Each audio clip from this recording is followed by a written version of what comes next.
Today's hearing, I want to touch on a separate aviation matter. Last week, this committee held a hearing on the January 29th DCA mid-air collision. Brigadier General Matthew Brayman, the director of the Office of Army Aviation, appeared on behalf of the Army. At the hearing, both Ranking Member Cantwell and I requested an Army memo outlining its standard operating procedures for when Army helicopters could forego broadcasting their locations and altitudes while flying near DCA Airport. The Army had earlier refused to provide the memo to my staff, despite being allowed to do so by the independent crash investigator, the NTSB.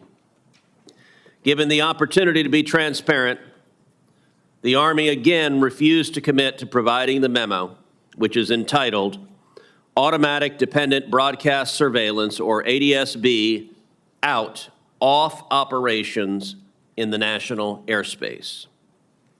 So Ranking Member Cantwell and I followed the hearing with a joint letter explicitly requesting the unredacted memo. Now, for the third time, we made clear to the General that he had 24 hours to provide that memo, or there would be real consequences. It's now been 5 days since the hearing, and the Army has still not provided the memo. It begs the question, what doesn't the Army want Congress or the American people to know about why it was flying partially blind to the other aircraft and to the air traffic controllers near DCA? This is not acceptable. I fully expect that, should the Army continue to refuse to provide the internal memo, this committee will exercise its full authorities to compel its production. Events that have transpired since the January crash underscore the precarious situation in the nation's airspace. Just last Friday, after the hearing, 3 flights were cleared for takeoff at DCA, while a military flyover was approaching Arlington National Cemetery. The U.S. Air Force T-38 came within just half of a nautical mile of lateral separation and as close as 200 feet of vertical separation from a Delta aircraft departing DCA for Minneapolis. The Delta flight's TCAS sounded a resolution advisory, alerting the pilots to a traffic collision and directing them to continue upwards to avoid a collision. This is far too close, seconds away from yet another disaster. The air traffic center that controls airspace around DC notified DCA about the flyover. That should have led to halted traffic. This serious communication breakdown is just the latest in a string of missteps that signal that the air traffic organization is under extreme stress. It is my expectation that all federal actors, when involved in any incident in the national airspace, will be forthcoming when this committee conducts its oversight to ensure flying remains the safest mode of transportation. And I want to be explicit to the Army. Every one of us here supports a strong national defense, but the Army does not have at its option ignoring the United States Senate. And if there is another accident, if another Black Hawk helicopter strikes another passenger jet and murders 67 people, because the Army refused to change its policy of turning off ADSB out, and rather than act proactively to protect people's lives, the Army chose to protect its bureaucratic ass, those deaths will be on the Army's hands. None of us want that to happen. The responsible decision for the Army to make is to provide that memo to this committee today. And again, if the Army continues to stonewall, they will face a subpoena from this committee. That brings us to today's hearing. It is essential for members of this committee to hear directly from Boeing about its manufacturing challenges. I'm glad that CEO Kelly Ortberg is here today and here voluntarily. Mr. Ortberg, welcome, and thank you for testifying. For over a century, Boeing has been building aircraft in America, beginning with the Boeing Model 1 seaplane in 1916. William Boeing built a company that became a household name. As the First World War broke out, the Boeing Airplane Company began building aircraft for the U.S. Navy. By 1919, Boeing's first aircraft designed for commercial purposes took flight. Throughout its storied history, Boeing aircraft have been synonymous with excellence, quality, and safety in flight. That was until October 2018, when a 737 MAX 8 aircraft operated by Lion Air crashed into the Java Sea, killing 189 people. 5 months later, Ethiopian Flight 302 would crash just after takeoff, killing 157 passengers and crew. 346 souls gone in an instant. Family members of those killed have since become tireless advocates for aviation safety. I welcome those family members who are in attendance today and convey my continued condolences for your loss and express my gratitude for your leadership. Thank you for turning your grief into advocacy. The MAX 8s were grounded soon after the second crash for more than 18 months in the U.S. as Boeing worked with the FAA on a software fix to prevent the technological breakdown that contributed to both crashes. I was among the very first senators to publicly call for grounding the plane, just days after the second crash. When the MAX returned to the air in late 2020, many hoped the worst was behind Boeing. But then on January 5th, 2024, Alaska Airlines Flight 1282 departed Portland International Airport en route to Ontario, California. Approximately 10 minutes into the flight, the mid-cabin exit door plug, a section of the fuselage built to seal off unused emergency exits, fell off the plane, leading to rapid depressurization of the cabin. Oxygen masks dropped, and belongings were sucked out of the gaping hole. The National Transportation Safety Board's review found that Boeing failed to include at least 3 of the 4 bolts needed to properly secure the door plug to the fuselage. Thankfully, and miraculously, no lives were lost. But the incident produced fresh doubt about Boeing's ability to safely build planes. Repeated worries about production issues at Boeing and its subcontractors has led many to question the company's ability to design and manufacture safe aircraft. Efforts to cut corners in production or to move the next production phase before necessary parts arrive have led to unacceptable failures. Insufficient oversight of third-party suppliers and lack of sufficient internal auditing procedures created an unsustainable lack of safety culture at Boeing. Since the Alaska Airlines 1282 incident, Boeing says it is working hard to address those concerns, including by developing a plan under FAA oversight for renewed safety and quality in production processes. It recently adapted its Speak Up program to allow employees to confidently and anonymously submit a concern when something seems to be going wrong.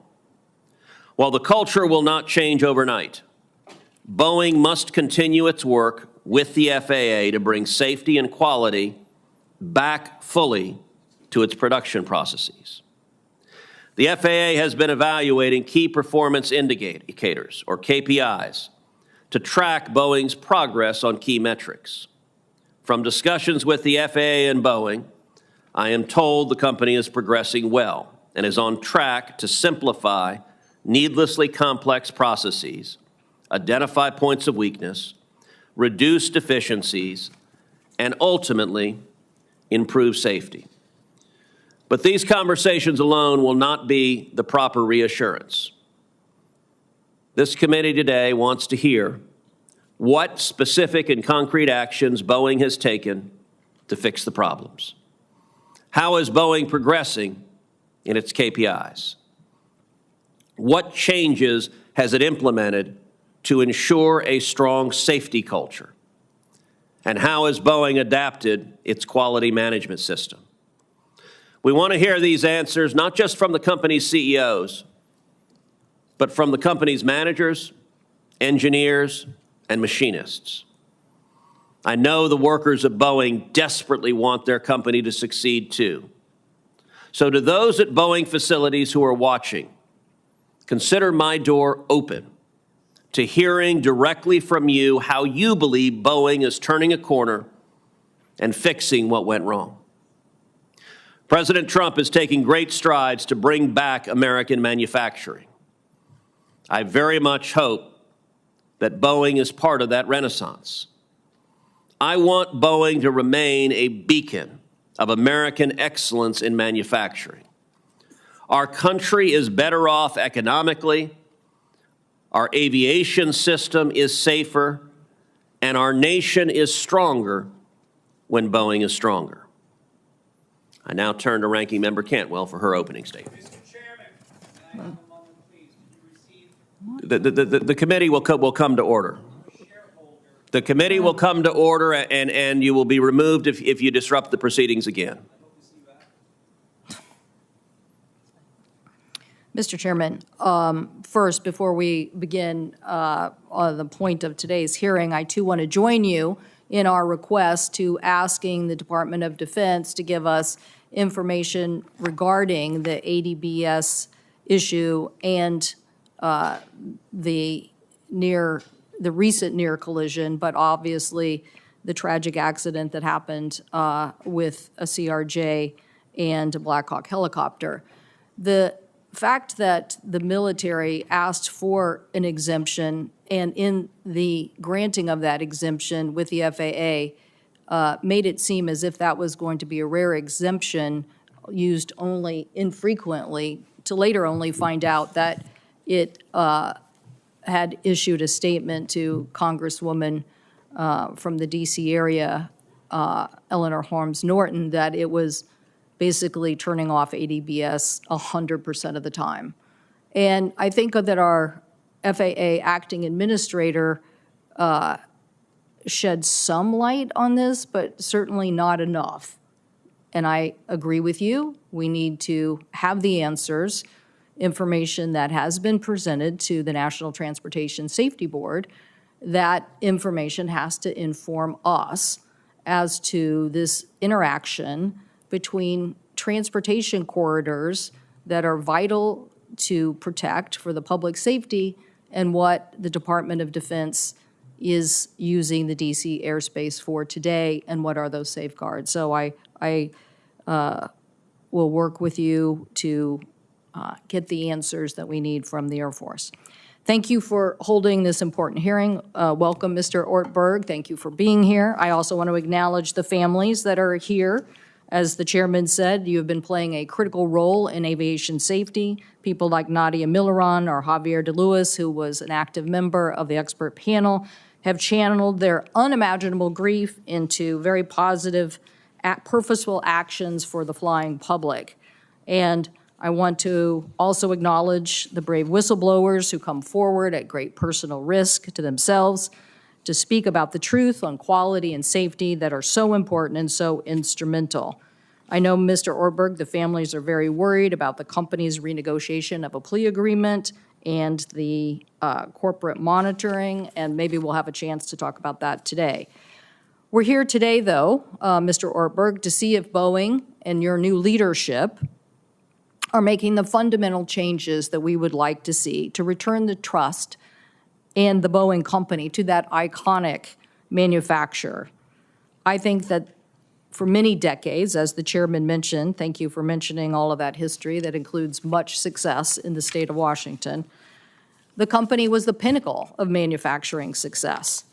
But we shouldn't forget that that success is also critical to our national security, to our economy. The company employs over 67,000 people in the state of Washington. I think the whole supply chain is well over 130,000 people and contributes $79 billion to the American economy. Boeing remains the largest exporter, and I can assure you, I believe in more exports. And I'd like to see a brighter future for Boeing, and recently met with the University of Washington and Mr. Ortberg and many parts of our aviation supply chain to understand how a tech hub could take us in a manufacturing production to a higher rate of production. This, I believe, is so important. I think that what we're trying to understand is getting rid of safety inspectors is no trade-off, when in reality, aviation innovation can help us with both quality and safety. However, the company must address these manufacturing quality issues. As the chairman mentioned, the two 737 MAX jet crashes killing 346 people, and the Alaska door plug that happened last year. We know the economic impacts of this. Obviously, the MAX, because of a shortcut in safety, cost $35 billion to the company. The door incident and the financial costs to that are just not even good business. But we owe it to the families today to make sure that we are implementing the changes that are necessary to make sure that we are the leaders in aviation safety. I believe that starts with a robust safety management system, and that is what our expert panel found, a requirement from our safety bill to listen to NASA and to other industry leaders about what would help us in our safety culture. And they basically said that these were the important elements of a mandatory safety management system. So today, Mr. Ortberg, I'll be asking you about that. And I know that the reputation of the company in the past has been about instituting safety. But in 2020, when we passed the aviation safety bill, the law put the FAA back in charge of approving ODA unit members and restricting the FAA from delegating critical tasks relating to critical design features. And I will want to ask you about that today, and how, if the company had a safety management system, yet we still saw the problems of the door plug and other issues. So these issues about inspector staffing models, service difficulty reports, whistleblower retaliation are all issues I hope we address today at this hearing.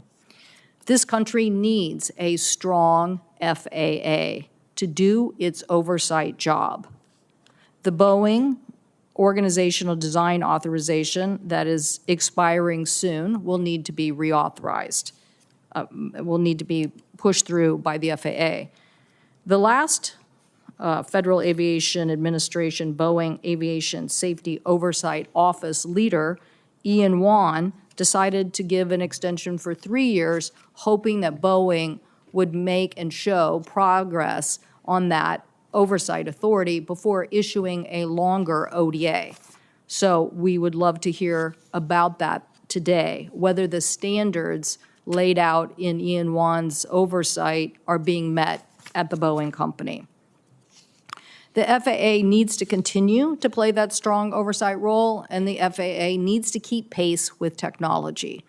If the FAA, and I think NASA could be playing a larger role here in helping on technology, but the Department of Transportation Inspector General identified 16 weaknesses in the FAA's oversight of Boeing's quality management, concluding that the FAA was, quote, not effective at identifying and resolving production issues.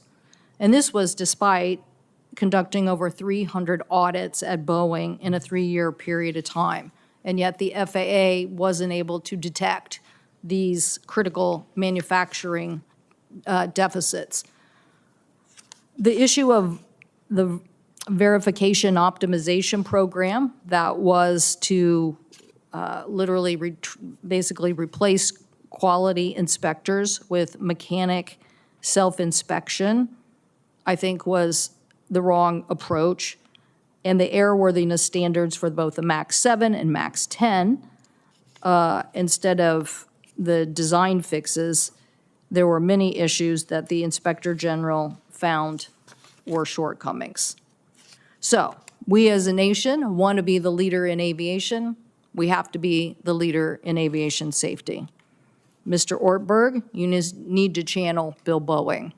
You need to change the safety culture at Boeing, and we're glad you did that by starting your tenure in Seattle.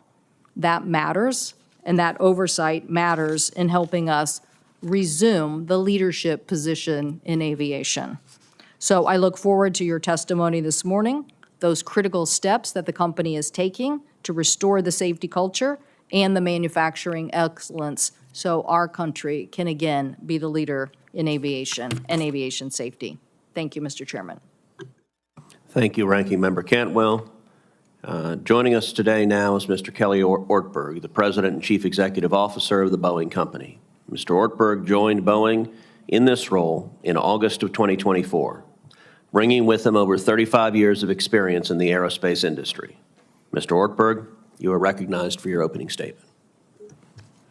Thank you, Chairman Cruz, Ranking Member Cantwell, and members of the committee for inviting me to testify and your willingness to work with us as we make fundamental changes to our company to restore trust and return the Boeing Company to the American manufacturer it used to be. Since joining Boeing over 6 months ago, I've appreciated the opportunity to hear from many of you, and I'm committed to continue to work transparently with our regulators and with Congress. Last month, on March 10th, marked the 6th anniversary of the tragic loss of passengers and crew members on Ethiopian Airlines Flight 302. I know many victims' family members, as well as those from Lion Air Flight 610, are here today. And I want to extend my personal condolences for the painful loss of their loved ones on our aircraft and offer my pledge to make the necessary changes so this never happens again. Boeing made serious missteps in recent years, and it's unacceptable. In response, we've made sweeping changes to the people, processes, and overall structure of our company. While there's still work ahead, these profound changes are underpinned by deep commitment from all of us to the safety of our products and services. This commitment to aviation goes well beyond Boeing. We play a crucial role in the U.S. economy and the national security, as evidenced by the U.S. Air Force recent selection of Boeing to build the world's first 6th-generation fighter jet, the F-47. As the nation's largest exporter, Boeing has helped support nearly 1.8 million American jobs and contribute $84 billion annually to the U.S. economy. It all depends on us getting this right. I appreciate the opportunity today to provide the committee with an update on the actions we're taking to strengthen our commitment to safety-focused, quality-driven culture, the results we are seeing, and ongoing work we are doing, which is fundamental to our leadership in aerospace. For over a year, we've been working with the FAA on implementing recommendations from the AXA Section 103 Expert Review Panel, which this committee was instrumental in creating. Boeing is implementing a robust safety management system, a framework built on proven aviation industry best practices to proactively identify and manage safety risks that may impact our commercial and defense products. We submitted our plan to the FAA ahead of schedule, and we have a strategy to fully implement well ahead of the required deadline. Under the close oversight of the Department of Transportation and FAA leadership, we're implementing our safety and control and quality plans and directly addressing the findings from the FAA special audit, with a focus on 4 major work areas, including reducing defects, enhancing employee training, simplifying processes and procedures, and elevating our safety and quality culture. Many aspects of this plan came from our employees, who generated over 26,000 improvement ideas, which we continue to evaluate and implement in support of strengthening our safety and quality. The impact of our efforts are already evident to our airline customers based on their feedback about the improved quality of our aircraft. Culture is perhaps the most predominant change we're making as a company. We're aligning our culture and our incentives with the values everyone expects from Boeing: safety, quality, and integrity. This starts with our leadership, including me, spending more time listening and learning from our employees, working to restore trust, and holding leadership accountable. I moved to Seattle because I believe our leadership needs to get closer to the people designing and building the aircraft. As part of Boeing's future, we took actions in recent months to improve our financial position and completed contract negotiations with our union production workforce in Washington and Oregon. We also expect to finalize the acquisition of Spirit AeroSystems later this year, which is key to delivering for our commercial and defense customers and will help improve our overall quality and performance. I have confidence in our plan because I believe in the dedication of more than 160,000 employees, 85% of whom are based in the U.S., and our nearly 10,000 suppliers across the country. No one is more committed to our company turnaround than our team. Working together, we're focused on connecting the world, protecting our freedoms, and supporting our economy.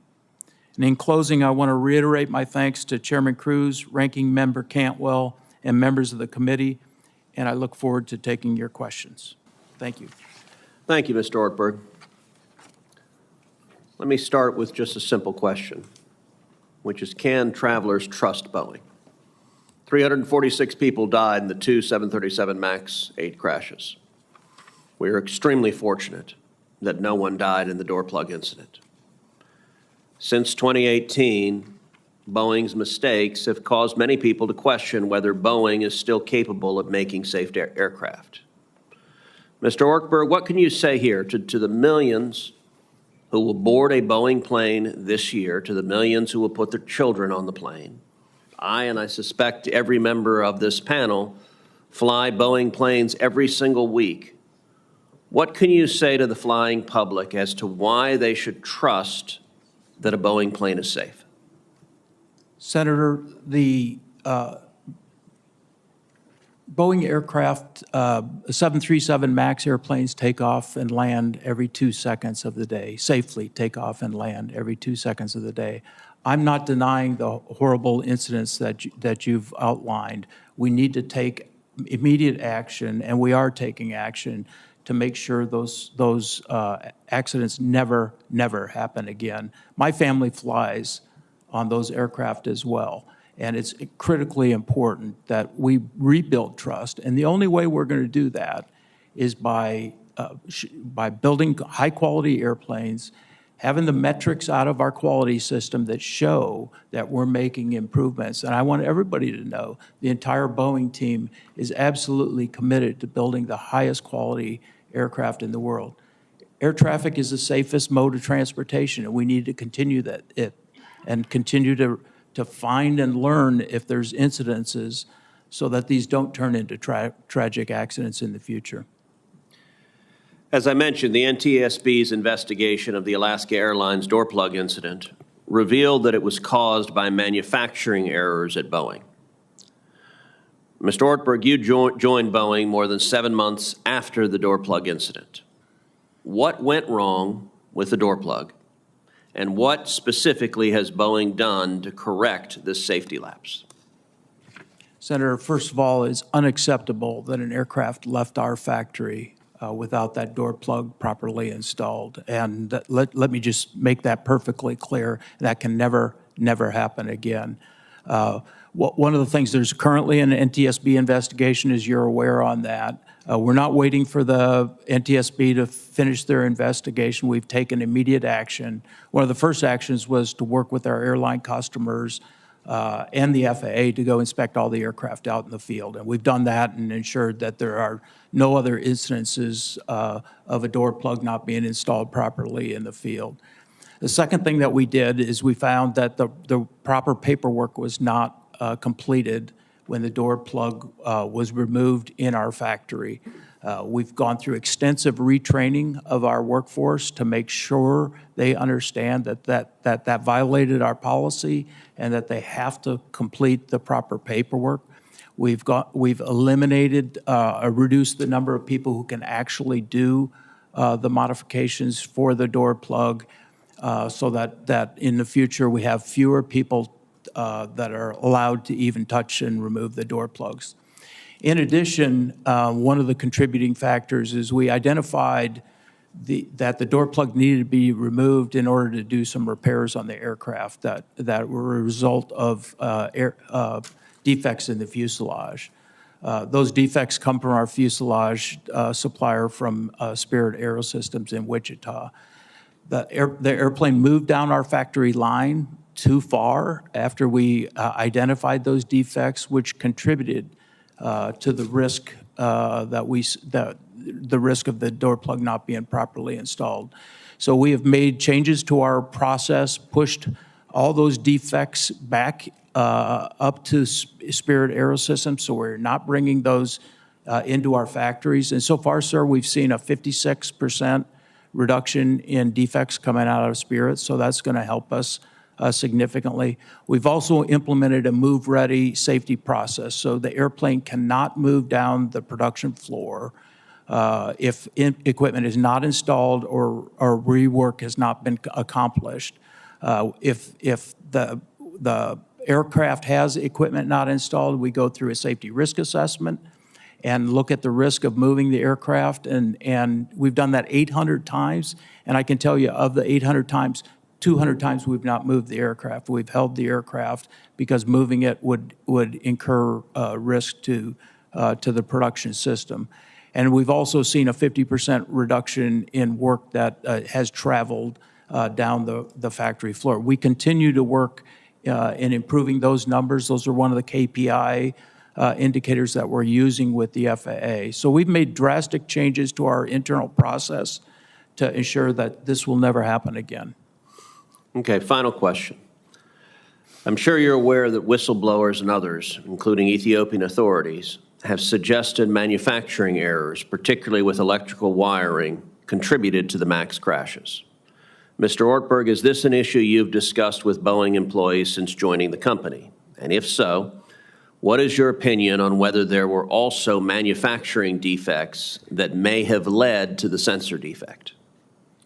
Senator Cruz, obviously that happened before I joined the Boeing company. My understanding was that the cause of the crash was the MCAS design, and those design change, the MCAS has been redesigned and design changes have been incorporated in all aircraft. I'm not aware of any electrical wiring issues associated with that, but I'd be glad to look into that and get back with you.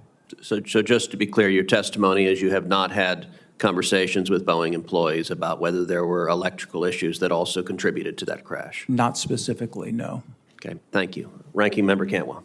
Thank you, Mr. Chairman. Mr. Ortberg, thank you for the change in tone from the top at Boeing about the safety culture and the focus that you outlined in your testimony, those four principles. I wanted to drill down on the safety management system. It has been a voluntary compliance, but our law, well, really actually in the implementation of the 2015 settlement agreement, it was required to implement a safety management system. And then since we've passed legislation for a mandatory safety management system, you mentioned the expert panel. I think they were very critical of the SMS structure that existed at Boeing under that voluntary structure. So how is it that this is going to change? And will you commit today to a fully functioning safety management system that meets the FAA standards? Senator, you're right. We've been operating under a voluntary SMS for approximately the last 4 years. And I think the Alaska door accident was a cathartic moment for all of us to step back and look at what happened and how could this happen within the safety management system. We had the expert panel. We also brought in outside consultants. The FAA did a comprehensive audit of our systems, and we found significant gaps in many of the processes that we use to implement our safety management system. Those gaps are all a part of our safety and quality plan that we're working with the FAA to improve the overall performance. I'm absolutely committed to a mandatory safety management system. I appreciate your leadership there, and we're working to get that done. Actually, I'd like to have that in place by October of this year. We've submitted our draft to the FAA, and we're absolutely committed to moving to a mandatory SMS. Thank you. Thank you for that commitment. The expert panel couldn't have been more specific about this particular recommendation, and I think the industry writ large also thinks it's the gold standard. So certainly appreciate that. Now, when it comes to the ODA FAA oversight and the delegation of authority, this is not, I think the person in charge of this at Boeing has recently been let go or put on leave. So you can tell me how you plan to bolster this position within the company.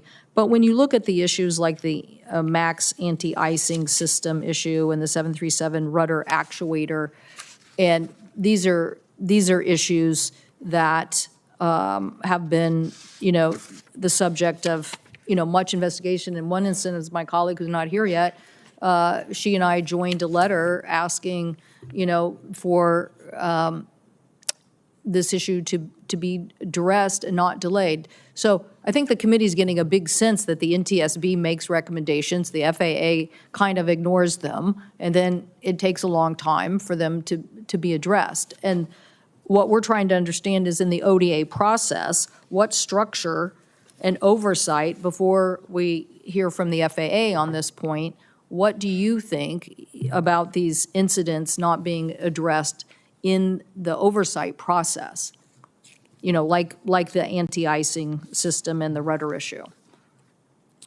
Senator, we've taken a look at the IG report, which has several recommendations, a series of recommendations to the FAA. Many of those recommendations require support from the Boeing company to provide information and data. So I can assure you they'll get full support to ensure that they have access to all the information they need. Now, on a higher level, the ODA, as you know, is a delegation that the FAA provides to us to do some work that a typical FAA inspector would do. I think the ODA is an important element of the success of the aerospace industry. The people that are ODAs in our organization operate independently.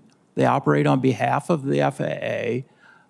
They have direct line of communication with the FAA, and we've made, as a part of the feedback, we've made changes to our ODA organization structure to ensure that they're not feeling pressure from management to do things that are not proper. And I think that's been effective. We put an ombudsman in place for the ODAs, so they have someone to go to if they see something that they don't like or they're feeling any kind of pressure. They can go to the ombudsman. I think that's helping.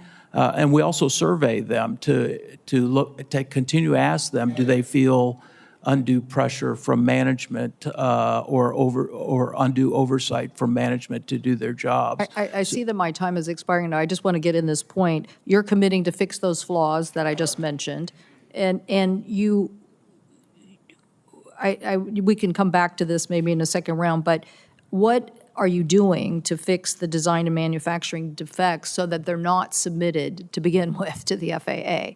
And so I think as we have to think about our oversight of FAA and the role they play, we're trying to understand what isn't working in this process that both at the manufacturing level, we have these defects, and then yet they get, checked off on a list. Oh, yeah, that's in compliance. And so I don't know if you have a quick answer to that, but Senator, we're working, I mentioned the fuselage improvements. We've got over 1,000 applications where we're working with our supply chain to improve the number of defects. I think a main component of that is we have to get to root cause. We can't just fix the defects. We have to get to root cause and make sure the defects go away. So we've enhanced our focus on root cause analysis and ensuring that we're understanding where these defects are being generated and that we're stopping the defect generation so that we're not dealing with them. That's the fundamental improvement that I think we'll see. And then making sure that the attention is focused not by a business person who's saying we have to go fast.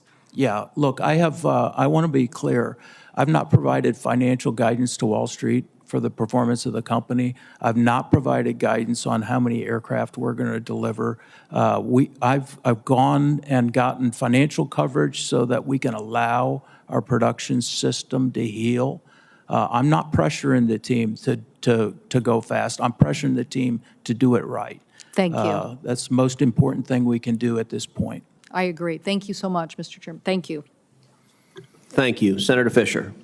Thank you, Mr. Chairman. First, I want to thank the family members who are here today representing and advocating for their loved ones who lost their lives on Ethiopian Airlines Flight 302 and Lion Air Flight 610, and I want to offer you all my condolences. This committee has a responsibility to work with the airline industry and FAA to ensure tragedies like these do not happen again. Mr. Ortberg, I appreciated the opportunity to connect with you earlier this week and to discuss your ongoing efforts to enact much-needed reforms at Boeing.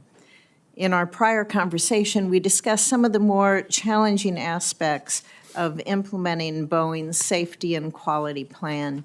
Specifically, you acknowledged the company's culture as being the most difficult.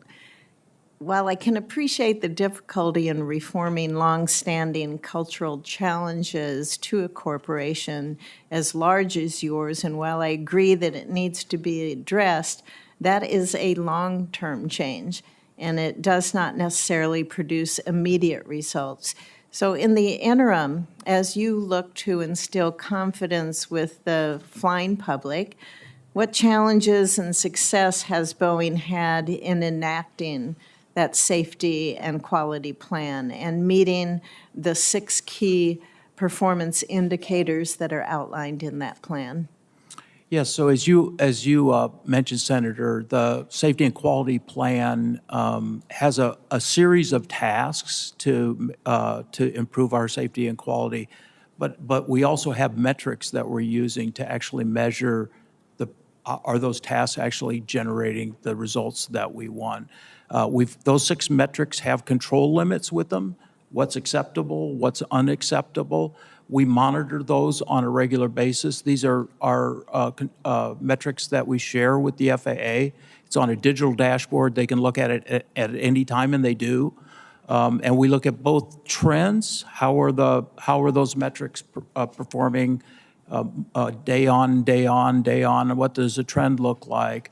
But also, what does the absolute number look like? So far, and it's early, admittedly early in our production recovery system, so far we're seeing the results that we expect. The key metrics are trending in the right direction. They're not all exactly where we want them to be, and we didn't expect that. So we continue to measure that. We do that actually across our fleet of aircraft, not just on the 737 MAX program. Those metrics will be kind of the basis that we'll use for determining are we able to go to a higher production rate. And if those metrics are not showing production stability, then we won't request moving to a higher production rate. We monitor them regularly, and we talk with the FAA monthly about how are we doing with the key performance indicators. And I appreciate the focus on safety. We have to have that. But in our call, I also brought up to you the concern with the production rate, with the timeliness of it. And you told me that Boeing's currently delivering planes 2 years behind schedule, about 2 years behind schedule. My concern with those delays are the potential for negative consequences for both national security and for commercial operations. How, when you're looking ahead at production rates, how long do you think, and I know it's early in your tenure, but Boeing should be able to deliver planes in a timely fashion while also meeting the high safety and quality assurance expectations from the FAA, from your customers, and from this committee, what this committee expects. So what steps do you see Boeing taking to reduce the production delays while still adhering to the plans? So are Senator, those the metrics, the 6 steps, the metrics that you're seeing? And when do you anticipate, in a good setting, when do you anticipate to be able to offer some confidence to the public on that?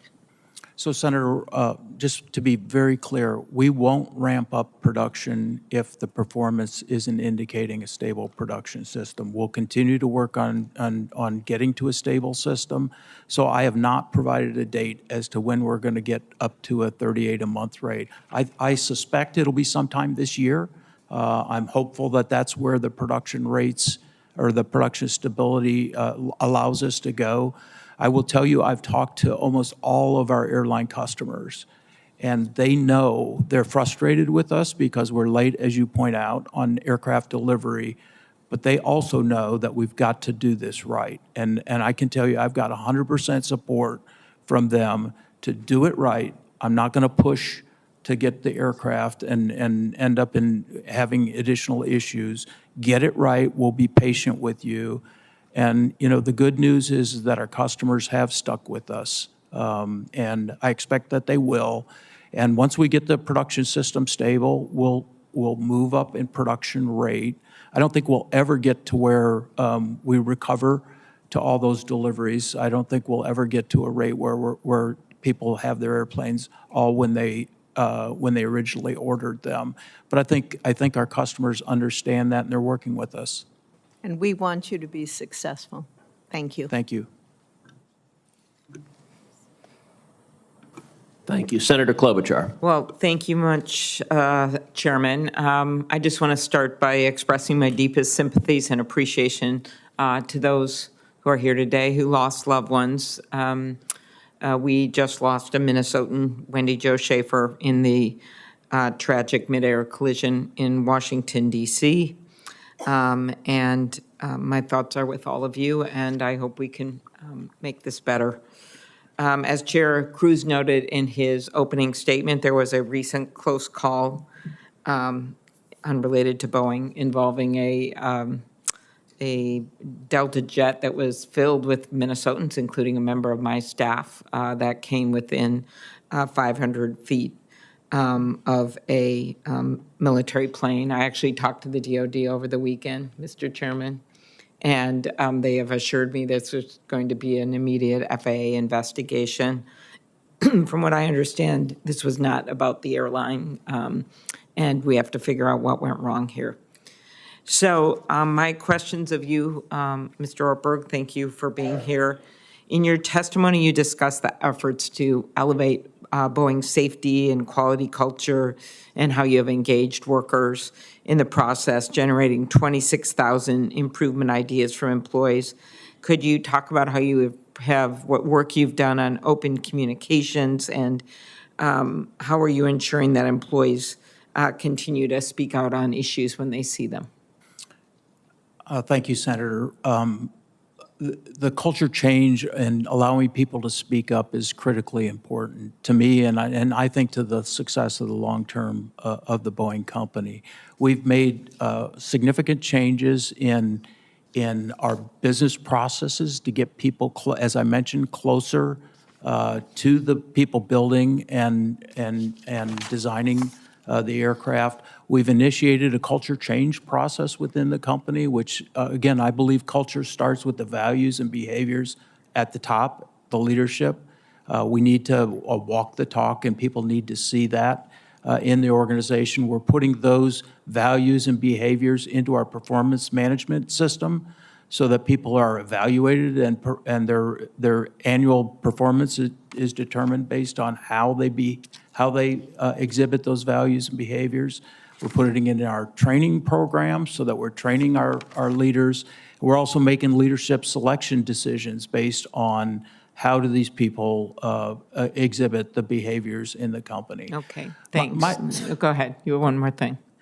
My experience is that once people understand what behaviors are acceptable, they tend to align to them. It's when we have a leadership that maybe is not exhibiting the behaviors that are on the poster on the wall, but not exhibiting those. People are smart. They figure out how to understand what they're really being rewarded on. So we're really working to change that culture, and I think get to a culture where people feel free to speak about issues and communicate across their teams so that we can get issues resolved quickly before they turn into bigger issues. Thank you. We also have the issue of pipeline of workers, and Wall Street Journal did a report on this just last year. Senator Moran and I got included in the FAA reauthorization, our bill that created a new grant program to train aircraft manufacturing technical workers. Could you talk about what you've done to make sure that we're getting in more workers and what we should be doing better on that front? Senator, we spend a lot of activity in early STEM education, supporting STEM-related activities to try to get more young students into STEM fields to support the work that we need. Our workforce is relatively stable right now, which is good. I think we came out of COVID and had significant workforce demand. We've been through that. Our focus right now is on training and ensuring the people that we've brought in are effective and efficient in what they're doing. Thank you. Just one last question. Following the Alaska Airlines Flight 1282, the door blowout, can you walk through what the enhanced oversight, because since then you've been under this enhanced oversight, walk through it very quickly compared to the previous oversight, FAA oversight? So there's additional formal inspections being done at Boeing. There's more formal inspections being done at Wichita. Every door, whether it's a door plug or an active door, is going through additional inspection to make sure there's no workmanship errors that would require rework at a later date in our production facility. And as I said, we're seeing very good improvement in the overall quality of the fuselages, and particularly around any door-related issues. We've added significant amount of inspection. Okay, thank you. Thank you. Senator Moran. Chairman, thank you. I'm told that with your consent, I get to make an opening statement, and I'm grateful for that because I want to follow up on the point that you were made in your earlier indication of a failure to hear a return from the Army. And just to highlight the issue and its broad magnitude and consequence, the NTSB report in regard to Flight 5342 originating in Wichita, Kansas, and having its fatal conclusion at Reagan National, now 63 days ago. NTSB's preliminary report indicates that within the files of the FAA, the indication is that there were 15,000 near misses between a helicopter and a commercial airplane at Reagan National between October 21 and December 24. 15,000 near misses. NTSB also found in the records of the FAA, it's possible for a helicopter on Route 4 to have as little as 75 feet of vertical separation from airplanes on approach to runway 33. that suggests to me there are significant challenges and potential tragedies that take place at Reagan on a consistent basis, known but not responded to over a long period of time. And one of those issues, because of the potential for those near misses and the fact that they are happening on such a frequency, with such a frequency, is the issue of ADSB out, for which the chairman and the ranking member are seeking information from the Army as to why, at potentially on all occasions, ADSB out is turned off. And so, Mr. Chairman, I'm grateful for your efforts and your indications of how seriously you take this circumstance and your demand for information. In today's hearing, now to my opportunity to ask questions, this accident that occurred 63 days ago reminds me of the fragility of life, and it makes me even more compassionate and concerned for the victims of those who died in previous crashes. It's a wake-up call and an opportunity to reassess things that are really important in life, and we need to do everything, as we know we need to do, to make certain that those who fly know they are safe, because they are safe. I'm going to ask you, Mr. Ortberg, about a number of things related to Wichita and manufacturing there, but I want to highlight my view that before we talk about the economic and job opportunities that occur with your company, that the most important thing for a future of the aviation industry is the public knows they can fly safely, because they can. In the absence of that, there really is no future for the aviation, for the commercial aviation industry. And so safety undergirds everything that you need to do and that we need to do for a future for your company and a future for the aviation industry in our country. So I want to ask you specifically about some things in Wichita. You were kind enough, you were gracious enough on your third day on the job to visit Wichita. You've indicated in your testimony the role of Spirit Aerosystems to the Boeing company. And I don't know that you said this in your testimony. If you did, I'll repeat you, but otherwise, Boeing is in the process of acquiring Spirit Aerosystems. That is a hugely important company in Kansas, our largest private employer, employing about 12,000 people. And I want to use this opportunity because it will be rare for folks back in Kansas to have the opportunity to ask you about what the future of their jobs are and what the future of many businesses who rely upon work at Spirit. We have hundreds of small businesses who do work for Spirit. Who do work for Spirit, but also do work for Boeing. And so it's not just one company, it's not just Spiro Aerosystems, it's the whole system by which Kansas aerospace and aviation, the air capital of the world, operates. When I first had a conversation with Boeing officials about the potential acquisition of Spirit Aerosystems, one of the things I think that was said to encourage me to be supportive, this is me putting my own motives into this sentence, but the point was made that it was indicated that without the acquisition of Spirit Aerosystems, the new generation of any aircraft developed by Boeing would not involve work in Wichita or work in Kansas. With the acquisition, the statement was made that the work could be more likely occur. So you're going to build a new aircraft one of these days, and what's the plan for where that work will take place? Senator, we are an airplane company. We will do a new airplane. That's not in the near future, given the financial performance and the challenges that we have. Obviously, we're studying that, and we have to determine what the final design of that aircraft would be to determine where we're going to manufacture certain components. Let me just assure you that Spirit Aerosystems and the work we do in Kansas is critically important. We're spending a significant amount of our capital to acquire that company, and we're not going to do that and move work out of Kansas. The work that we're doing there is going to stay there. In fact, I'm very hopeful that once we get the acquisition closed, we'll find opportunities to do actually even more work. And again, it's critical that we ramp up our production because, as you know, all those fuselages are built by Spirit Aerosystems. So every time we can move to a higher production rate, it's going to create jobs and opportunities for us in Wichita. What's the reason that the acquisition of Spirit makes sense, is necessary for the purposes of Boeing building a safer aircraft and having a process in place that works better than what we saw with the door plugs?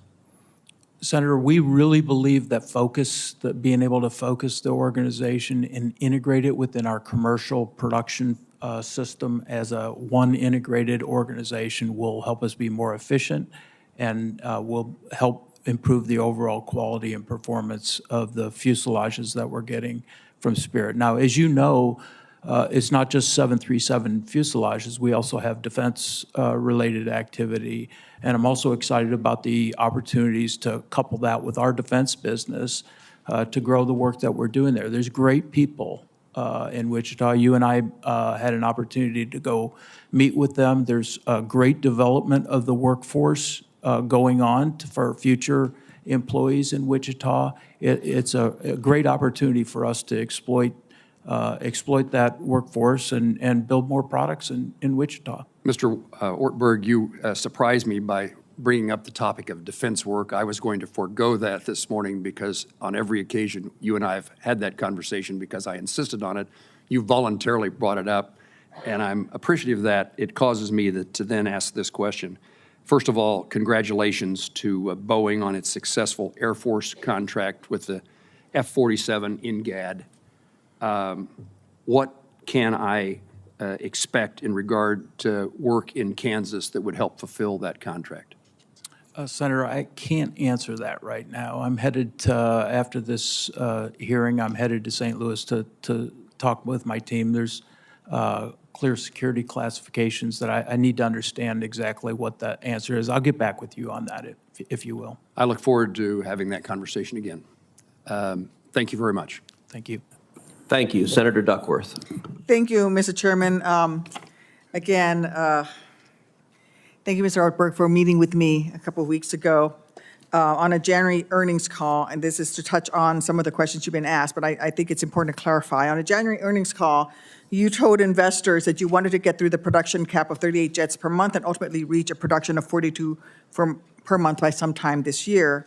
When I asked you about this, and as I've listened to you answer some of my colleagues here this morning, I am encouraged when you told me that this was not an expectation that you were setting for Wall Street, and that your priority was to ensure production quality, not a particular increase in the production rate.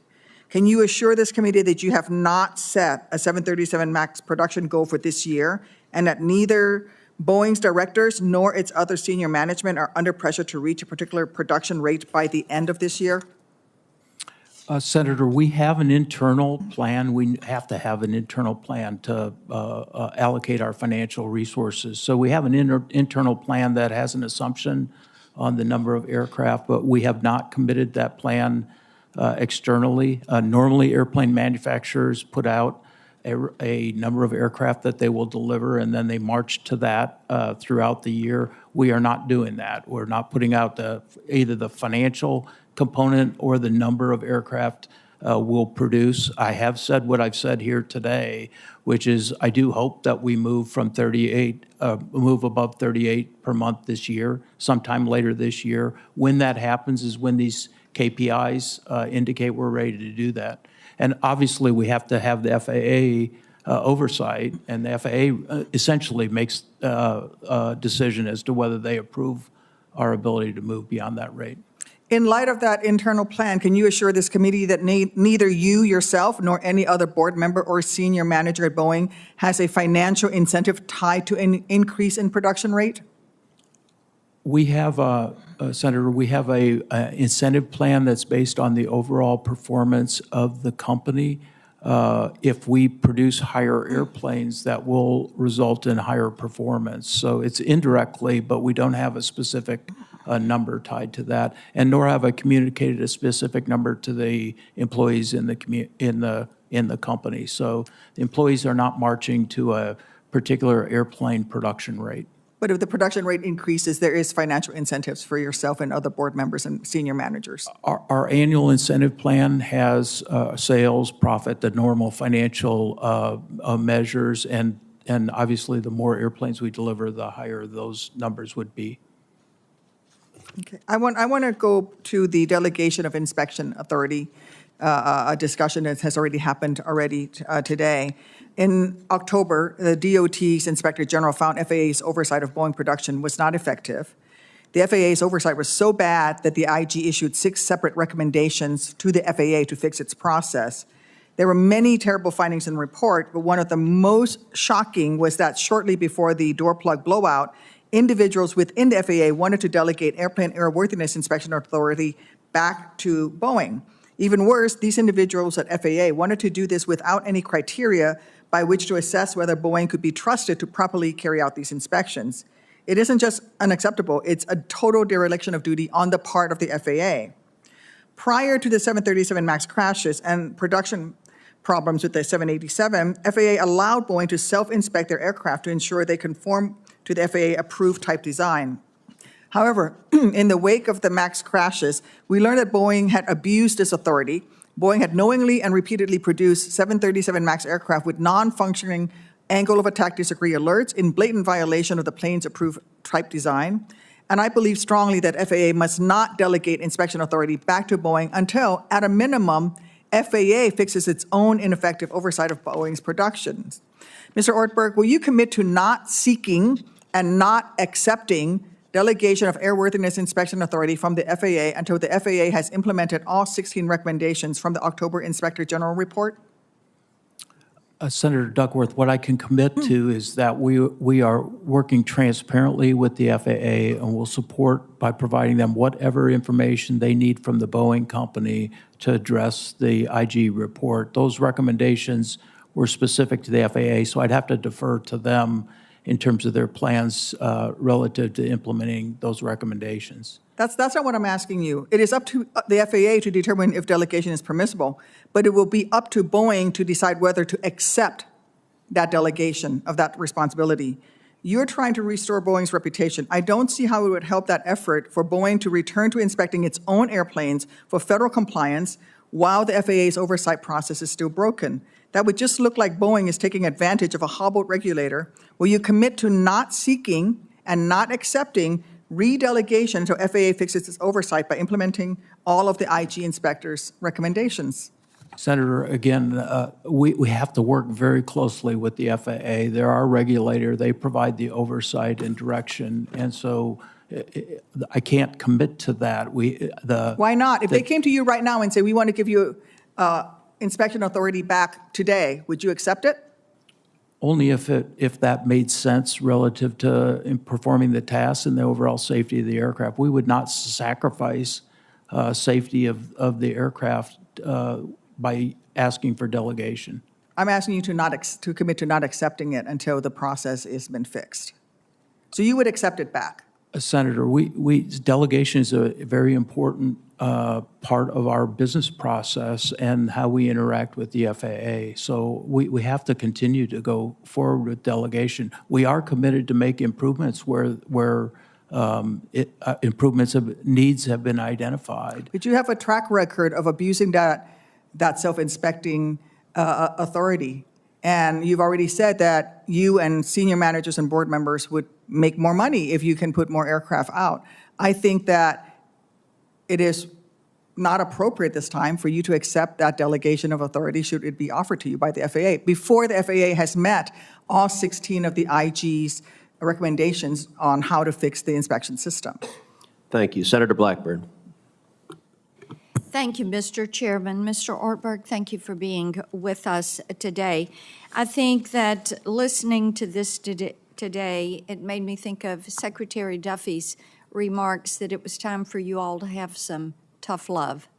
And I agree with that. And I appreciate the conversation around how dedicated you are to addressing a comprehensive safety plan. That is important, and I want to talk with you about what you're doing to improve your company's culture. and that work culture. This is a very important part of any business. It appears that your company work culture has been frayed. So very quickly, what are you personally doing to change this work culture at Boeing? Senator, the first thing I'm doing is leading by example and getting our people closer to the people doing the design and the production of the airplane. So, tomorrow I'll be in St. Louis with the people that are manufacturing military airplanes on the floor. Next week I'll be in Everett, Washington with our wide-body team, talking to union members about the difficulties that they're having in manufacturing the aircraft and what we need to do to help them be successful. So that's the first step in changing the culture, is getting people to recognize that leadership's role is to help the organization be successful, not to make themselves successful. So we've got a lot of activity underway to do that. We've made How are your employees responding to that? Very positively. Very positively. We just did an all-employee survey, which is a means that I'm going to use to measure the culture change. And we have that survey structured so I can look at any place in the organization. Okay, then let me do this. I want to ask you about whistleblowers. Okay. Because we've heard from some of the Boeing whistleblowers, and I know you're familiar with their names, but you don't have a good record of protecting and supporting whistleblowers. And some of the stories around these whistleblowers has been very upsetting to people like me who have worked through my public service to protect whistleblowers. I think that they're essential. So talk to me about what you're doing to change that policy to support and not to ostracize or isolate whistleblowers. Senator, the company has an anti-retaliation policy. It's unacceptable for anybody to retaliate against, whether it's a whistleblower or anybody bringing up a quality issue. And I've made that perfectly clear in all of our all-employee meetings, all-employee sessions. In fact, I've told employees if they have an issue, send me a note. I'll address it. And some have sent me a note. I've met with the whistleblower, one of the whistleblowers. My door is open to discuss with any of the whistleblowers what they're seeing and make sure that there is no retaliation in the organization. But this is a part of the culture change within the company, is we need... Not to interrupt, but I want to ask you, are you stepping back to some of those whistleblowers who have experienced a less than positive relationship? Are you righting those wrongs? Senator, in many cases, the whistleblowers that I'm aware of, those activities happened a long time ago. Some of those are still with the company, and I've met with one of the whistleblowers with the company. So I know that in the past, all the retaliation claims have been thoroughly investigated, and if there's retaliation, there's been corrective action taken. Okay, let me move on. COMAC. I think we're all concerned about COMAC and the Chinese Communist Party, and the CEO of Ryanair recently said they were open to buying planes from COMAC. We're all concerned about competition that would come from China and the Chinese Communist Party. So what steps are you taking to innovate and to make certain that you are competing and out-competing our foreign competitors? Senator, COMAC is a competitor. We also have a much bigger competitor in Europe that we compete with on a regular basis in all of our markets. We have to stay competitive. We have to invest in the future of our company. We're investing in new versions of the MAX aircraft. We're investing in the new largest wide-body airplane, dual-engine airplane in the history with our 777X program. And all those airplane investments are about staying ahead of the competition and making sure that we can compete in a global market. Thank you. Senator Lujan is recognized. Thank you, Mr. Chairman. Thank you for this hearing as well. Mr. Ortberg, thank you for being here today. I'm going to follow up with something Senator Blackburn asked. What specific steps has Boeing taken to strengthen whistleblower protections and ensure employees feel safe reporting potential safety issues? So we have a speak-up system, which is an anonymous ability to speak up about something that's going on. We have a chief compliance officer who's independent from the organization, reviews those speak-ups, and I have a monthly meeting with that chief compliance officer to make sure that if people are bringing things up anonymously, that their anonymity is retained. Look, our policy, as I said, we have a clear anti-retaliation policy, and if we see any retaliation, then we address that immediately with disciplinary action, up to and including dismissal. Appreciate that. Representatives from Boeing's Machinists Union, SPEEA, the Society of Professional Engineering Employees in Aerospace, have emphasized the importance of employees feeling empowered to speak openly about those safety concerns. Mr. Ortberg, will you commit to having union representatives directly involved in Boeing safety discussions and decision-making processes going forward? Yeah, Senator, we've made actually some new changes in that regard. As a part of our recent IAM negotiation, we set up to where the IAM, the union actually has an annual meeting with our safety committee of our board, so that they can actually go completely around the management and talk directly to our board of directors about any safety issues that they see. I also have a regular meeting with the union leadership on all sorts of issues, including any safety-related issues. And of course, this speak-up system I talked about is certainly open to all of our union members as well as non-union employees. So it sounds like that's something you will commit to, and you already have. Yeah, we're doing that, and I certainly want to have an environment where if there's a safety, I don't care who it is in the organization, if there's a safety-related issue, that's communicated and acted upon immediately, and that's the environment we're trying to make. I appreciate that. Later today, President Trump plans to announce reciprocal tariffs against a number of countries. Few details are known beyond this. If the Trump administration moves forward with proposed tariffs, what impact would this have on Boeing's operations, particularly your suppliers and workforce in states like New Mexico?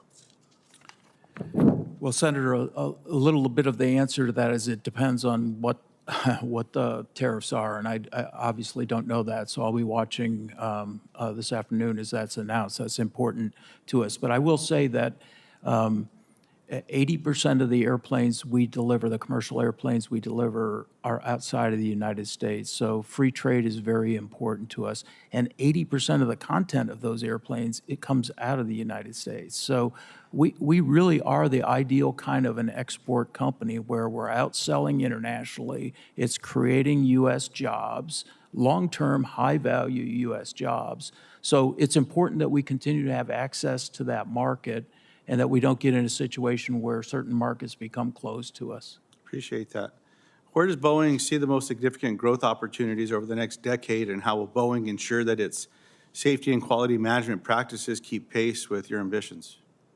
We have nearly $500 billion in current backlog. That's airplanes that have been ordered. Our biggest opportunity in the next 5 years is to deliver high quality, get our safety quality plan in place. We do have a couple new variants that, as I talked about, that we need to get through certification and into the market. But I'm confident that the Boeing company can thrive if we get our safety and quality plan done right, and we will. I appreciate that, sir. I'm not going to ask you who named the F-47. I'll leave that to someone else. Okay. With that, Mr. Chairman, I yield back. Thank you, Senator Lujan. We'll begin a second round of questions, and I recognize the ranking member, Senator Cantwell. Thank you so much. That's a trivia question for, oh, he was a test pilot from your state. Is that what you're saying? Okay. Well, okay. Well, we want to return to, if it ain't Boeing, we ain't going. That's where we want to go. That's where we want to go. This questions on ODA and compliance, I just want to point out that in the 2020 Act that we passed in the aftermath of the MAX crashes, we mandated that you cannot delegate certification tasks related to critical functions. So we basically have said you can't delegate. And so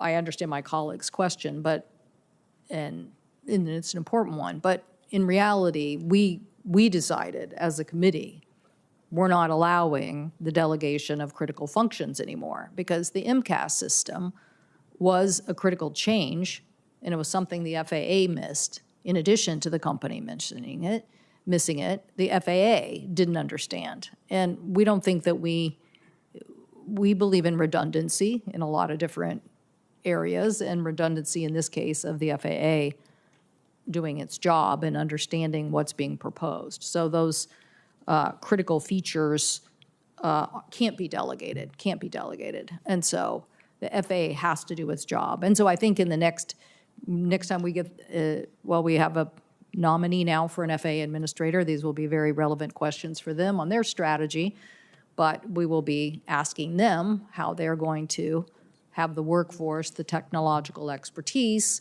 and all of that to stay at pace and then to make an ODA system work, but we're not allowing them to take critical safety features, we're not allowing them to delegate that. So anyway, that'll be an interesting point. Now, I do think the question I have on the compliance administrator, you guys have a Boeing problem-solving method. I know that the person who was in charge of that has just been recently either laid off or changed. What are you doing to make sure that position, why the change? What are you doing to make sure that who you have in this job is standing up for these root cause analysis issues that you mentioned? Senator, we'll go through a elaborate interview process, ensure that we select the best talent to do that job. That's critical. A critical component of that job is to be able to provide that overall independence, and we recognize that, and we'll fill it with the appropriate person when after we get through the interview process. And do you think that you're in alignment with SPIA and machinists on what the feedback process is in the company? I asked the former FAA administrator whether he believed that the FAA should have oversight into those issues being brought up. So you've mentioned speak up a couple of times, Yeah, and I'm right. just not familiar where you are in your conversations with SPIA and machinists, whether they are satisfied, what we have to do to make sure that they feel like they have a voice without intimidation.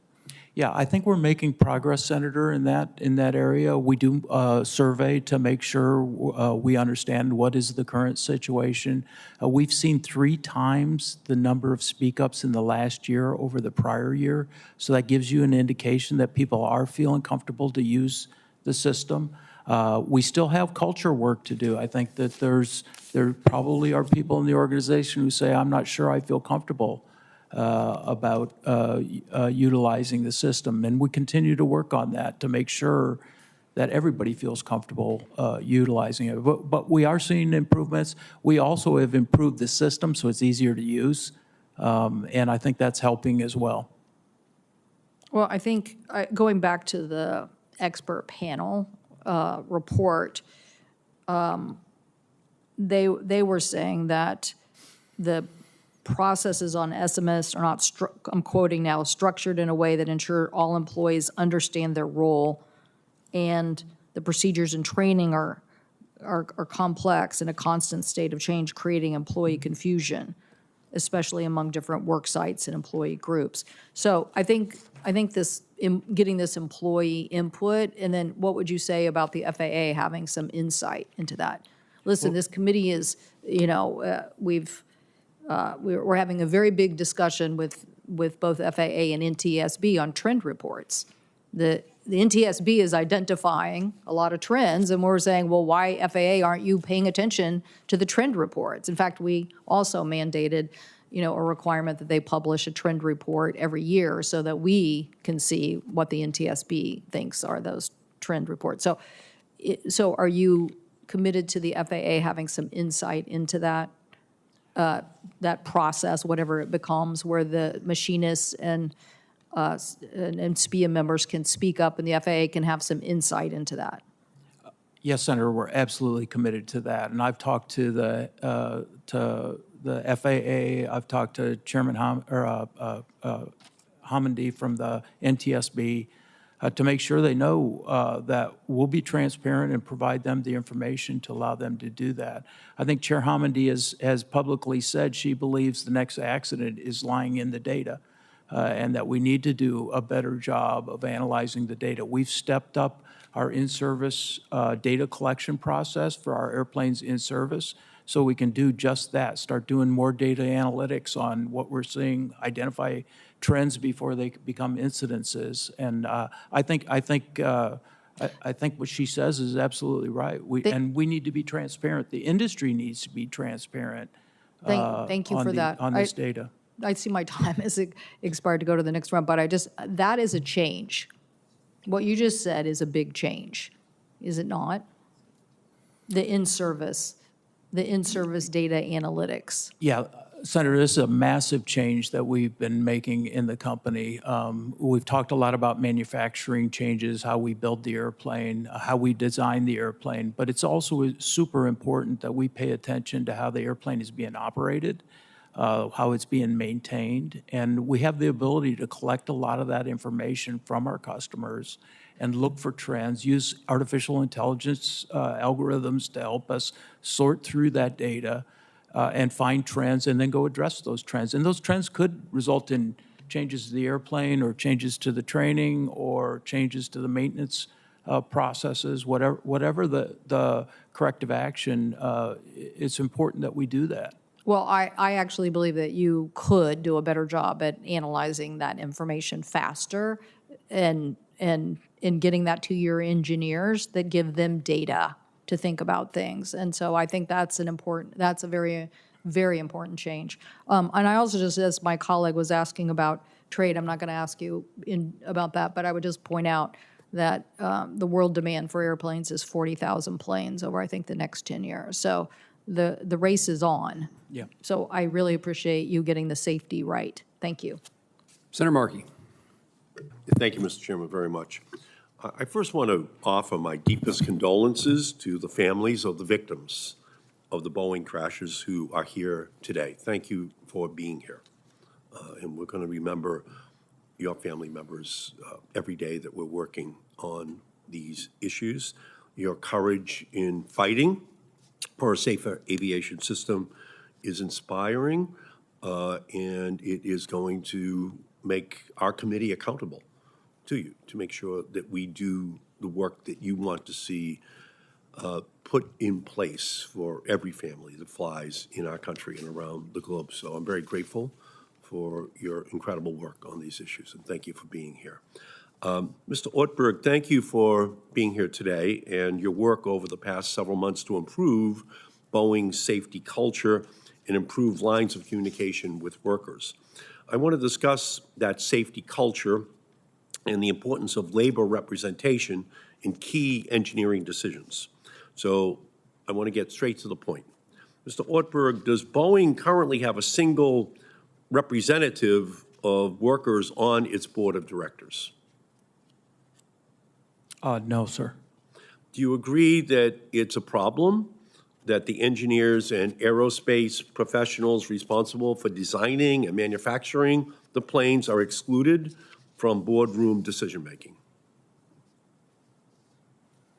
Senator, as I mentioned, we have a process where we do have the union membership come and meet with our Aerospace Safety Committee of our Board of Directors on an annual basis to discuss with the board any issues that they see, whether they're safety-related or any other related issues. They also have access to me and the management of the organization. Yeah, well, again, I think that all of the communication should be much more frequent and direct, and that's why the Board of Directors is such a focal point, because obviously you and the other executives have to deal with the Board of Directors on an ongoing basis. In Boeing's 2025 proxy statement, it identifies 7 directors with expertise in safety. So let's take a closer look at those directors with supposed safety expertise. One board member with, quote, safety expertise was, up until her retirement yesterday, the CEO of Duke Energy, and was previously a senior partner at Arthur Andersen, the accounting firm indicted following the Enron scandal. And another board member with, quote, safety expertise is the CEO of a biopharma company, who previously served on the board of directors of Norfolk Southern and spent nearly 2 decades at Morgan Stanley. Mr. Ortberg, in your view, do those board members have, quote, safety expertise? Senator, those board members provide a very, very good input on safety. Now, the safety is not aerospace safety, I granted, but for us to be able to learn on how pharma treats safety is very interesting to have board members who can provide different perspectives on how they treat safety in their different industries. Clearly, the energy industry, how they treat safety is very important to their business. And so we view having a diverse set of inputs into that helps us think through and benchmark what are other people doing in this area to see if there's better ways for us to do it.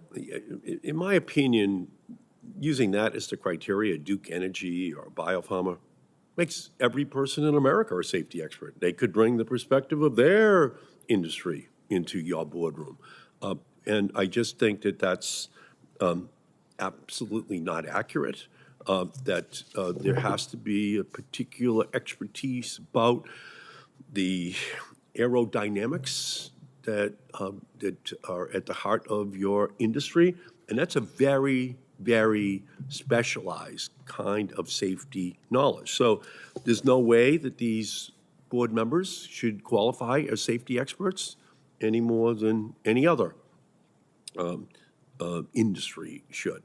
And I recognize that Boeing has added a couple of individuals with real expertise and experience flying planes and overseeing important organizations over the past few years. But Boeing's board still includes numerous financial professionals and no representatives from its workforce. Financial engineering and real engineering, never the twain shall meet, just 2 different concepts altogether. So let me address this from a different perspective. The FAA has delegated authority to Boeing to conduct certain safety and compliance oversight on its design and manufacturing processes. In return for that delegation, the public should be confident that Boeing is prioritizing safety at all levels of the organization. But without representation of workers on its board of directors, Boeing is still flying blind, because you don't have the workers there on the board giving the insights that the board should hear about whatever safety defects are potentially going to rise. And again, the board should not be shielded from hearing this directly. So, Mr. Ortberg, do you agree that companies like Boeing that have been delegated, you've been delegated the oversight authority by the FAA, you're given essentially a take-home exam that you shouldn't include representatives of the workers on the board of directors to make sure that you're hearing their voices on an ongoing basis?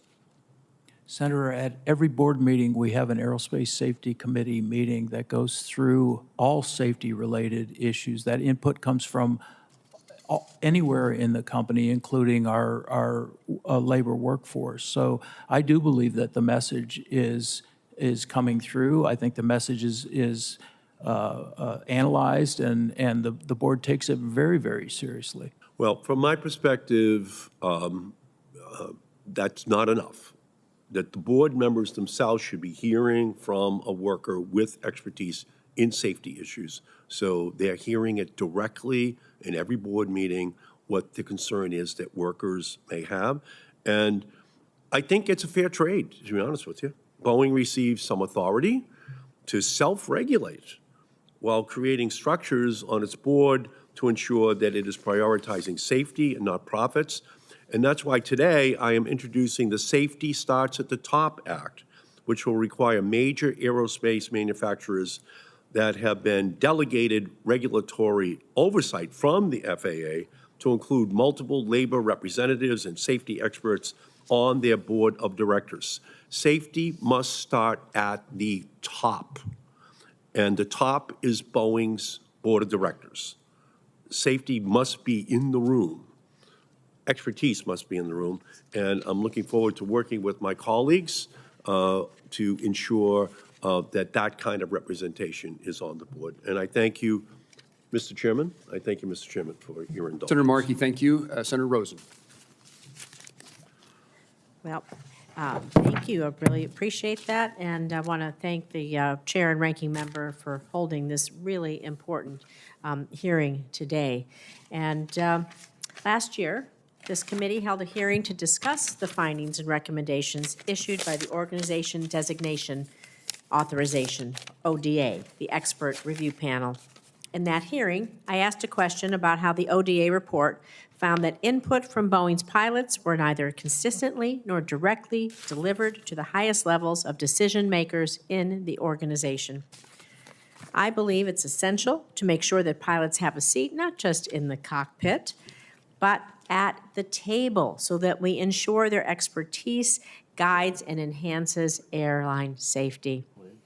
It's why I'm glad to see that in the summary of its new safety and quality plan, Boeing has committed to elevating human factors and strengthening the role of pilots in the design process. So, Mr. Ortberg, how has the role of pilots in the Boeing design process changed since the ODA review? What are you doing differently now? And what will Boeing ensure, and how will you, ensure that there's meaningful and consistent input from pilots integrated and prioritized into the design process? Senator, first of all, I agree with the premise of your discussion. We really do need to have very strong input from the pilots in both the design and the operation of the aircraft. And we've changed our organization. We've added a human factors chief engineer, which is a pilot, who spends time understanding the interaction between the pilot and the aircraft in all the design aspects of the airplane, but also the operational aspects, looking at our manuals, looking at our fault trees to make sure that from a pilot perspective, how will that interaction with the aircraft happen? And I think this is an area that will help improve our overall safety going forward. Thank you. I do agree, because at the end of the day, the pilot, that crew, that emergency might happen. It happens like this, and there has to be that way that integration works. So thank you. I want to talk also a little bit about retaliation and its impact on safety, because the ODA expert panel report we reviewed last year found instances where Boeing supervisors worked on annual assessments, on self-audits or investigative processes, which could present conflicts of interest. It could erode independence or even compromise Boeing's commitment to a non-retaliatory and impartial environment for its workforce. Throughout the report, those folks interviewed gave examples of the consequences of raising concerns about potential interference and retaliation from managers and supervisors. It's not acceptable. Not acceptable. So, again, do you have confidence that Boeing is now taking the necessary steps to implement systems that provide workers with multiple channels for raising concerns? Because this is really important that they're addressed without fear of retaliation, as well as creating a culture of encouraging and incentivizing safety at every level. And it's just so important that each piece of the puzzle, if somebody has a concern, that they are able to raise it without fear of retaliation. I can't stress this enough, because as you know, lives are on the line when people sit on your planes. Yes, Senator, first of all, I agree with what you said. I think it's absolutely critical that we have an environment.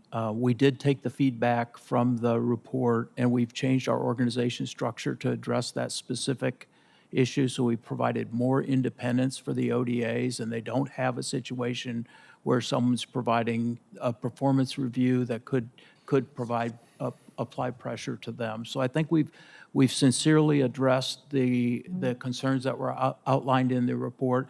And as I said before, we've added an ombudsman as well to the ODA, and that gives them someone to go talk to if they see something or if they're concerned about bringing up an issue. And we think that's having a good effect as well. So I believe we are addressing those issues, but we'll continue to monitor it. And if we have to make more changes, we'll do that. Because I absolutely agree with you. People need to be free to make the right decisions without any kind of over pressure from management. Thank you. I have just one question is very brief. If you could be brief about it. You talk about you're rebuilding your human factors expertise. Not everything can be done by AI and artificial intelligence or machines and all of that. We still need to be engaged. So how is the process of rebuilding this capability, the human factors, going at Boeing? So we just stood up this organization, and it's an organization that's filled with pilots. We've also developed what we call e-cabs, which are actually cockpits that they can go fly. They fly designs. We have potential design implementation.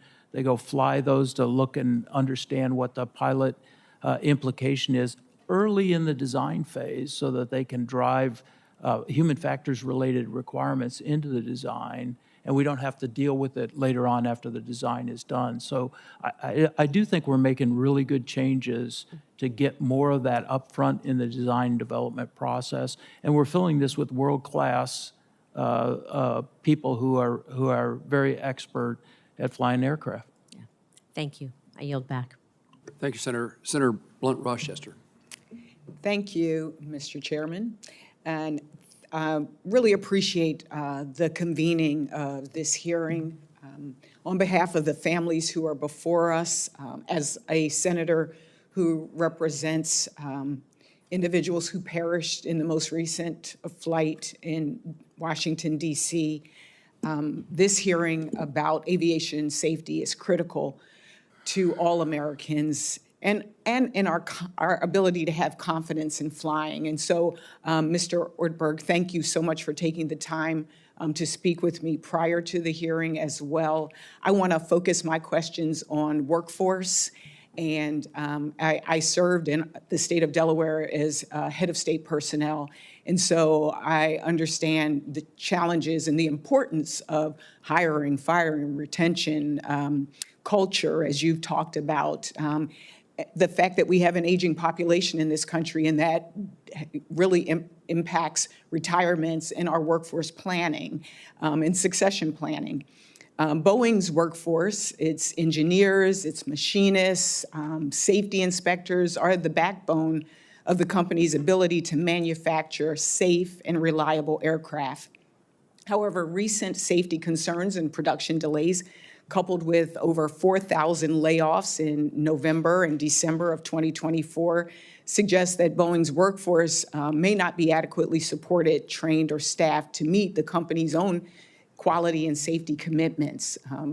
And from my understanding, if I were to order an airplane today, it could take more than a decade for it to be delivered, which suggests major challenges in the production pipeline, challenges that might stem from workforce shortages or training gaps. Can you talk to me a little bit about workforce planning? Describe how current or projected workforce shortages are affecting the company's ability to maintain its safety and production standards. Senator, one great thing we have is that our mission is awesome, and people want to work for the Boeing company. So we really don't have a challenge attracting people who want to work for the Boeing company. I think where our challenge is more making sure that we can train them. You know, the kids of today are more digital than mechanical, and so that means a different set of training curriculum for when we bring them into the company. Our retention's quite high for all the challenges we've had. That's actually good. So, you know, my focus right now on our employees is engagement, better communication, and you know, helping train them to do their jobs more effectively. And I think if we continue to do that, our mission will remain awesome. We'll be able to recruit who we need to make the company successful. So just to be clear, there are no areas where you're seeing workforce shortages or challenges. As a state personnel director, we were challenged with, again, people leaving, that talent, that brain drain. You don't see that in any area, particularly in safety positions? You know, I saw that much more 5 or so years ago than what I see today. I mean, I'm sure there's a pocket within the company where we need some additional resources, but in the main, I don't see any major resource gaps for us to execute our plans. If it would be helpful as a follow-up, if you could go back and just share with us if there are any particular areas, especially since I'm also on the committee that works on labor. And so looking at education and labor and making sure that there is a real pipeline is really important to us. The FAA and the NTSB rely on Boeing to maintain strict internal safety reviews.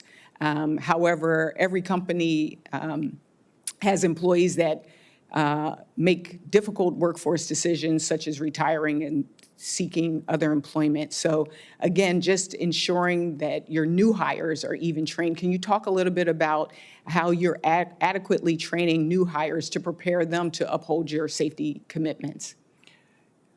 Senator, this has been a big part of our safety and quality plan with the FAA is additional training. We've added an additional 550 hours of curriculum to our training because we found some gaps in what we were training. On average, we've increased the training program by about 20 hours from, say, around 120 hours to 140 hours. So we are increasing the training. We're also adding competency evaluations for our employees before they get onto an airplane and start doing work to make sure they're competent in the work that they have to do. If they don't pass the competency, they go back through additional training to make sure that they are trained to do the actual work that they're doing. We've also kind of changed how we're training. We found that in a lot of cases we were training people in a lab and it didn't replicate the actual environment that they once they go out and build the airplane. So we've brought actual airplane parts, tried to replicate much more of the actual work they're going to eventually do in their training program. I would just close with, as I shared with you, we have some of my constituents that work at Ridley Park. They take great pride in their work.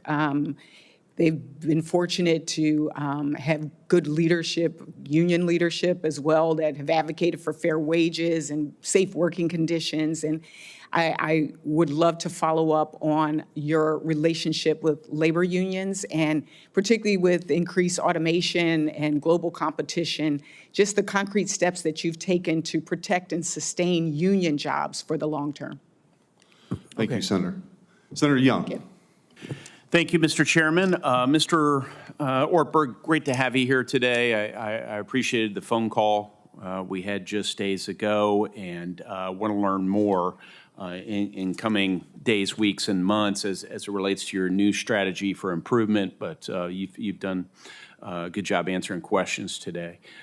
There is, as we discussed, there's been a public loss of trust due to systemic issues that have put lives at risk at your company.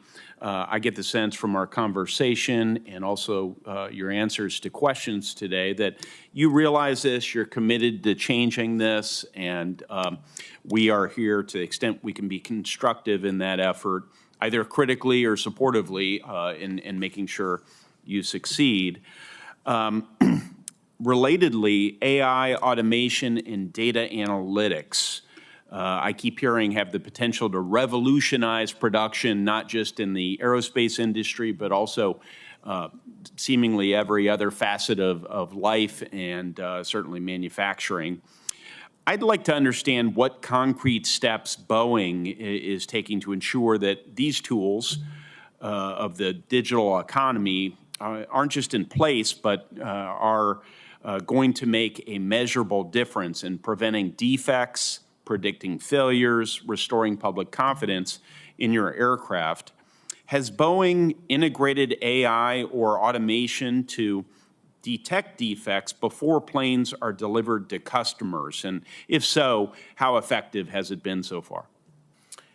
Senator, we use generally large language models. We're using those large language models right now to enhance our assembly instructions and our documentation to make sure that it's clear, it's more concise, and that will help with the overall safety and quality of the aircraft. I know we're doing data analytics as well using AI algorithms. I'm not an expert on that, so I can't give you too much details, but certainly can look into that and get back with you. But I assure you our team is looking at how to utilize AI to do the data analytics to find trends and predict trends and improve the overall performance of the aircraft. That's great. I know it'll be important to your customers, to the broader public, and to your employees moving forward. You have 8,000 direct and indirect jobs that your company supports just in the state of Indiana alone. I want to thank you for that. Almost, $500 million of economic impact on our state. In light of these new tools like AI and automation, can you speak to steps that Boeing is taking to ensure that the employees are adequately trained and prepared for this future of aerospace, which we all anticipate bringing more safety to the operations and things we manufacture as well? Yeah, so within our engineering organization in the company sits expertise in AI, and we have our own internal AI algorithms, so we're not using external algorithms and data. And we have a training program where we train new engineers on how to utilize these AI tools in their everyday tasks. So, it's almost like, how do you design a circuit card? You have to have training, and people have these tools, and they're available to our engineers, and they utilize them on a day in, day out basis. If there are things that we can be doing here at the federal level of government to change existing workforce training programs, to better prepare even our young people for these jobs of tomorrow, which increasingly seem here today. So the changes in the technology and therefore the workforce skill needs are changing so quickly. But we want to keep up the best we can. So please don't hesitate to work with members of this committee on optimizing those programs or replacing them if necessary. How is Boeing leveraging data analytics to track patterns and maintenance issues to prevent future failures? Is that something you could speak to? Yeah, we have a program we call our COST program, which is a program with our airline customers where they report data to us, and we have a large base of airline customers. Not everyone reports, but most of them do. And that allows us to analyze events, look for trends, follow up on safety issues with the airlines. It's been very effective. I mentioned earlier, we're stepping up our efforts in those analytics to look for more trends using AI tools to sort through the data to see if there are trends or things that we can't see with the human eye, and ensure that we're identifying those before they turn into an incident. Thank you, sir. Chairman? Thank you. I will now call on myself. Thank you, Senator. Good to see you, Mr. Ortberg, and really enjoyed our visit, and we had certainly something to celebrate when we were able to talk about that. We can talk a little bit more about that, but I did, one of the things I found fascinating about our conversation as it relates to this hearing, probably more specifically, is the culture shift, right? That the transition from different divisions and maybe some different silos to sort of more of a a team-oriented spirit. Could you just talk a little bit more about what that looks like practically as you guys have made some internal decisions about that? Yeah, so culture is very important, and I think in some cases we're too isolated. Our people stay in their swim lanes or their organizational lanes, and everything we do is team-based in the Boeing company, large teams. And so to be most effective, we need people working across the organizational boundaries and feeling comfortable to do that. And so we're off on a big effort to change the culture of the company. And that starts with values and behaviors and how we reward people and how we evaluate people and how we select people. And we're implementing those. This is going to be a big year for us in the overall culture change. I'll tell you one thing that that excites me is that the employees of the company are the ones who really want to see the company culture change. They recognize that we need to be better in how we work together. So I think we've got the case for change really nailed. We're just going to have to go do the hard work of making sure we walk the talk and get the right people in the right positions. And you guys obviously you work with a lot of vendors and suppliers across the country. So in light of this hearing, what are some of the things that you're doing to ensure the highest quality and safety and all of those sorts of things? Yeah, so as a part of our safety and quality plan, that also includes our supply chain. And one of the major efforts is reducing the number of defects we're bringing into our factory from our supply chain and reducing the number of notice of escapes that we get. This is where a vendor would call us up and say, hey, I sent you something, but now I found something wrong with it. It's escaped their factory. And major activities to reduce those. One is a stronger first article inspection and doing first article inspection when we actually move a product even within a company. So if it moves from one location to another or one factory to another, reevaluating the first article to make sure that something didn't happen in that transition.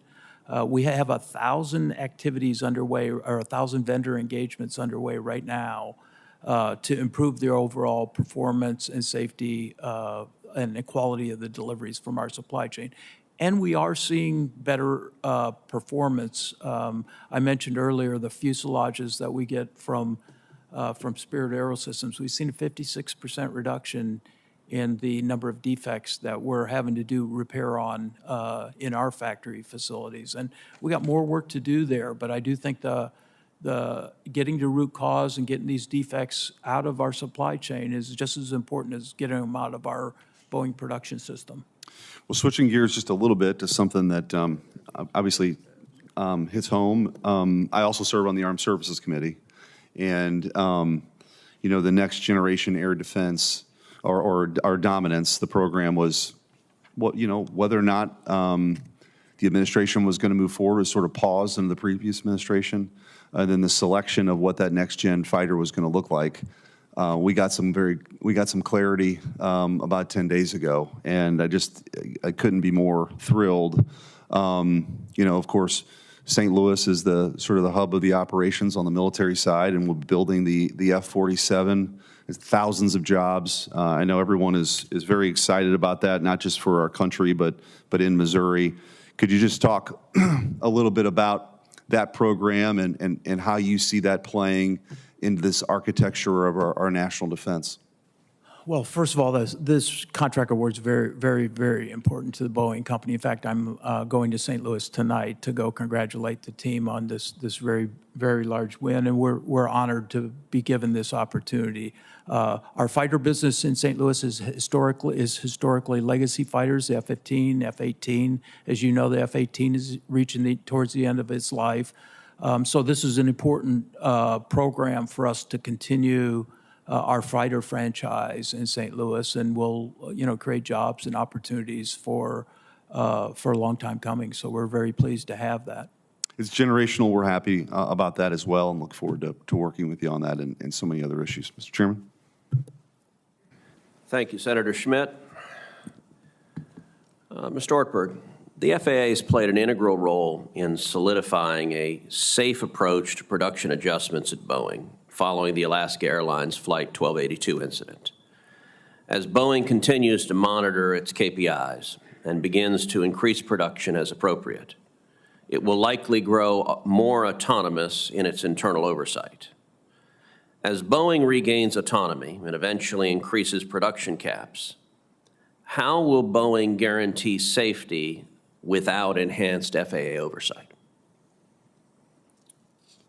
Senator, I'm not aware of increased autonomy that will come as we increase production rates. We're going to continue to provide transparency to the FAA on all the key performance indicators. We will go through a series of production increases. So the first one, cap, is at 38, but we will go through the same process for every subsequent rate increase. And if the KPIs aren't showing that we're meeting the performance, then we won't move forward with a rate increase. So I think this is a good practice. I think what we have in place, it's data-driven, it's not subjective. We've agreed with our regulator on what things we need to be measuring. If we find we need to adjust that, we'll do that. But I think getting to a data-driven process, I think, helps them also have insight and prioritize where they should focus. If our key indicators in one area are not good, that allows them to say, okay, we need to put more oversight in that particular area because there's instability in the production system. So again, I think the system we have in place, the plan we have in place, will be effective not just in the near term, but for the long term. Since you've become the chief executive officer at Boeing, there have been significant changes on the board and in the leadership. As the leadership changes, this affects the culture at Boeing. What personnel changes have been made at Boeing, and how have these impacted the safety culture at the company? Well, in my opening remarks, Senator, I made the comment we've made massive organizational and people changes. And if you go back to the door plug time frame, just to kind of time frame the changes, we've got a new chairman of our board, we've got a new CEO, we've got a new head of our Boeing commercial airplanes, we have new people in many of the program management roles. And so we are changing. As we're changing the culture, we're also changing people to make sure they're focused on safety and quality as the foundation of the company. And so far, I'd say the results are showing good results.